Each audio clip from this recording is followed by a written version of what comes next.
বন্ধুরা, তোমরা কি সবার কাছে ভালো থাকতে চাও? ভালো রূপে নিজেকে প্রদর্শন করতে চাও? তাহলে অবশ্যই আমার কথাগুলো শুনে যাবে। সো সবার কাছে ভালো থাকার কিছু টিপস রয়েছে, যেমন তুমি কানে শুনেও সবসময় না শোনার ভান করে থাকবে, আর চোখ দিয়ে অনেক অত্যাচার অপকাজ হতে দেখেও তা না দেখার ভান ধরে থাকবে। তাহলে দেখবে খুব সহজেই সবার কাছে তুমি খুব ভালো।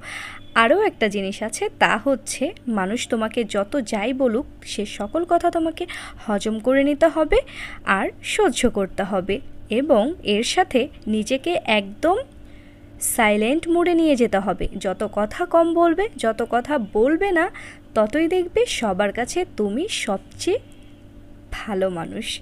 সো বন্ধুরা, আমার কথাগুলো কি ঠিক আছে? যদি তোমাদের কাছে আমার ভিডিওগুলো ভালো লাগে তাহলে অবশ্যই লাইক, কমেন্ট ও শেয়ার করে যেখান থেকে দেখছো ফলো অ্যান্ড সাবস্ক্রাইব করে পাশে থেকো।